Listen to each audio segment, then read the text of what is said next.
దేవుని వాక్యము సెలవిచ్చేది ఏంటంటే, దేవుడు ఒకటిచ్చిండంటే ఎప్పుడు కూడా పశ్చాత్తాపపడడు, అంటే ఎప్పుడు కూడా బాధపడడంట. దేవుడు మీకు ఒకటి ఇచ్చి ఉన్నాడు, కానీ మీరు దారి తప్పిన పరిస్థితిలో సైతాను ఎలాంటి అనుమానాలు ఆలోచనలు పెడతదంటే, నువ్వు ఒక్కసారిగా దారి తప్పిపోయినావు కదా, ఇంకా నువ్వు పనికిరాను అనివి, దేవుడు నిన్ను చేర్చుకోడు, దేవుడు నీకు ఇచ్చినా అని చెప్పి, ఎందుకు ఇచ్చిననా అని చెప్పి బాధపడతా ఉన్నాడు అని చెప్పి ఈ తప్పుడు ఆలోచనలు సాతాను నీలో పుట్టిస్తూ ఉంటాయి.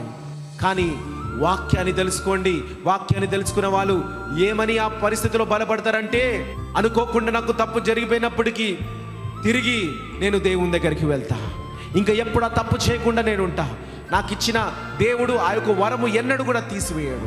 నువ్వే ప్రార్థనలో ఆరాధనలో చల్లారి నువ్వే ఆ యొక్క వరములో ఫలములో చల్లారుతావు, కానీ దేవుడు మాత్రం ఎన్నడూ కూడా తీసుకోడు, ఎన్నడూ కూడా బాధపడాడు నీకు ఇచ్చినా అని.